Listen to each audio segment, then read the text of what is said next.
Do you ever get icked out by emotions, like whether it's your own emotions or other people's emotions? Do you have an inner cognitive dissonance where you know that you need to exist in a world with fulfilling interpersonal relationships, but at the same time something in you is resistant to emotionally opening up or connecting to people?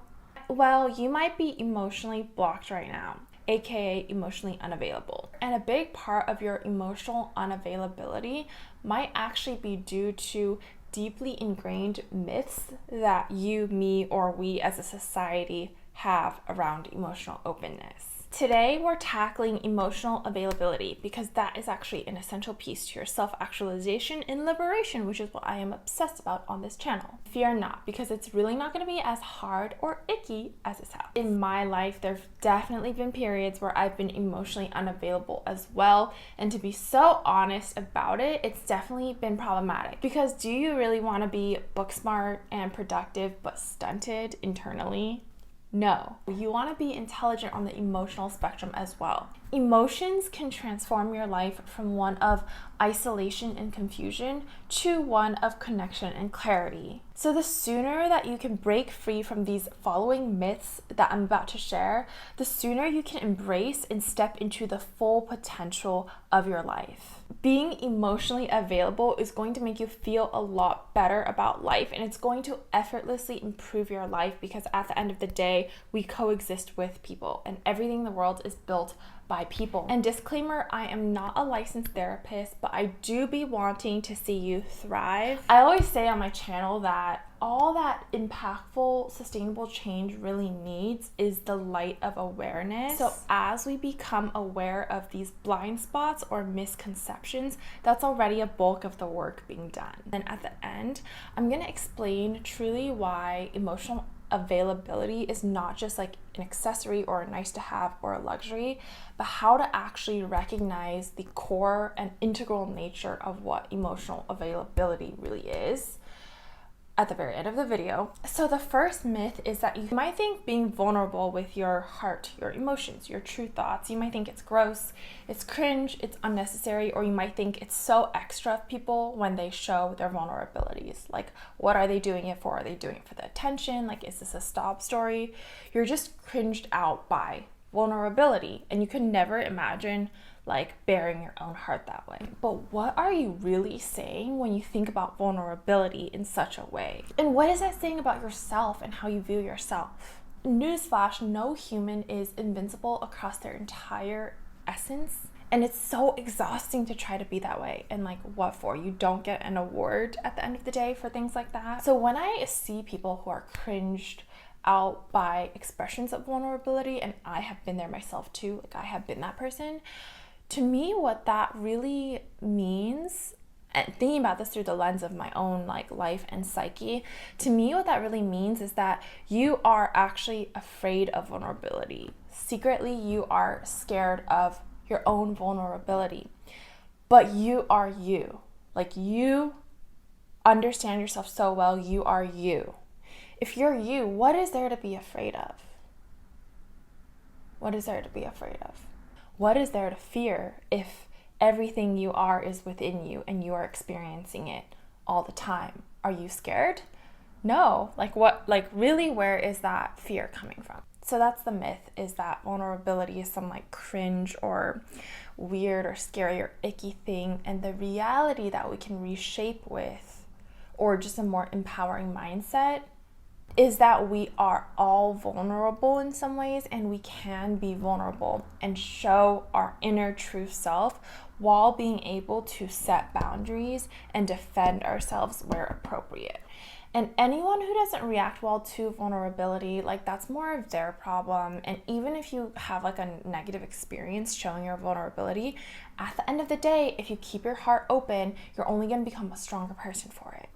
Okay, second myth is that if you're emotionally available, you'll get hurt. more. And while that might be true in my own experience, I find that you get like more surface level hurts, but you recover more quickly. Whereas someone who is never emotionally available and like they are very withdrawn, when they do actually open their heart to something, which inevitably is going to happen to most of us, unless we're completely asocial, because we're human and we have hearts and they're breathing, feeling organisms within us, it's only gonna hurt more if you aren't used to it, you know, and you get rejected. So basically, like, life is full of pain and suffering, and so you might as well get those reps in, and then you'll realize it's not even so bad. While being emotionally available can lead to getting hurt sometimes, it's also crucial for forming deep relationships and deep connections. What does it really say about anything at the end of the day in this abstract, complex world that we live in? What does it mean when your feelings are hurt by someone? You can fundamentally set boundaries in your own heart of how much you can truly be hurt by someone. And also, in the process of grief, we get stronger. Think it over. What do you really have to lose when you get hurt? Another myth is that emotional availability means sharing every feeling.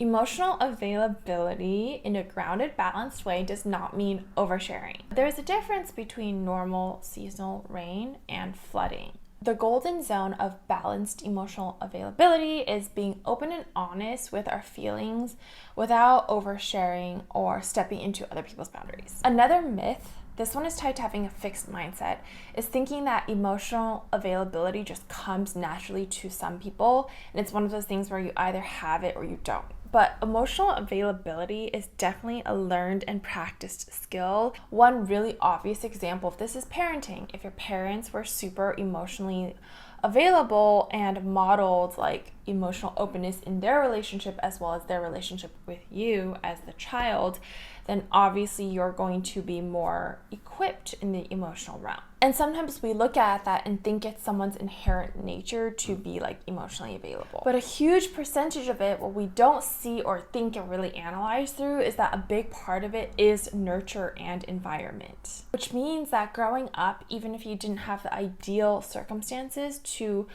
build or nurture your own emotional availability, you can still definitely access it and build it. Emotional availability, like most other traits or skills in life that have a worthy payoff, usually require some conscious effort, some practice, and even sometimes professional help. Another myth is that being busy or being in a busy season in your life justifies emotional unavailability.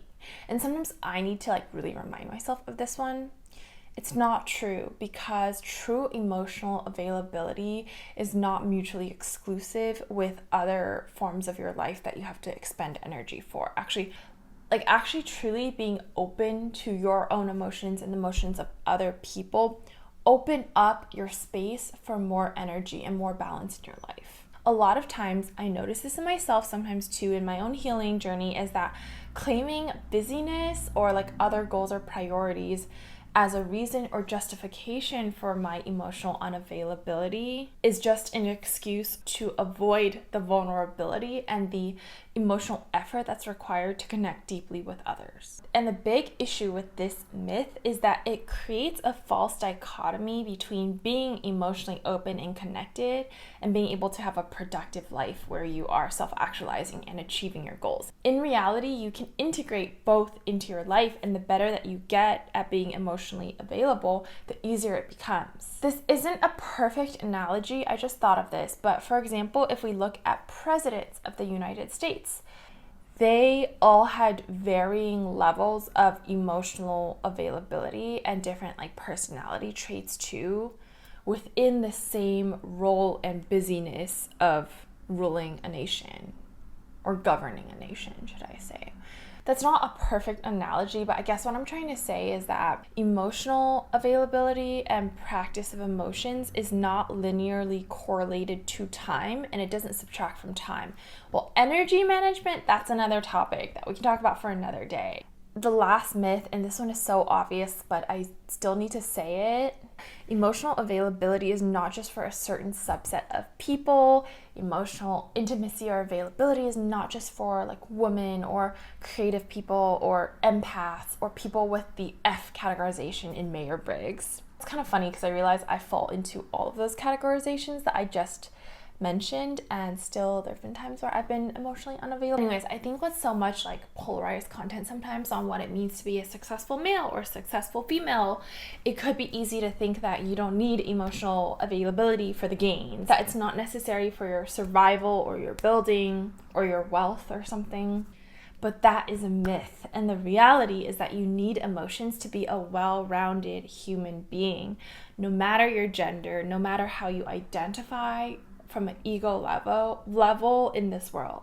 Even if impenetrable strength is a quality that you desire in the material world, it's so limiting and just sets us up for so many mental traps when we believe that we need to be perfect or that we can't have any emotional vulnerability in order to be perceived as strong and capable. Okay. We just unpacked a ton of myths, some of which might have been keeping you emotionally stuck in quicksand. But why does all of this truly even matter? Like, who even cares if you're emotionally available or not? At the end of the day, aren't there bigger fish to fry? I think that embracing emotional availability can be one of the most transformative experiences in your life. It's such an additive experience when you open up emotionally and are open to genuine connection. It changes how you move around in the world. And by additive, I mean you can have all the good things that you currently perceive in your life right now to be good and that you want to maintain. But then imagine on top of that, like layers of feeling connected and where your relationships are a source of strength and joy. It is a miracle to be truly seen and loved by others. Thank you for watching, and you might like my video on how to be emotionally available as a next step after watching this one. Subscribe, and I'll see you on my channel soon.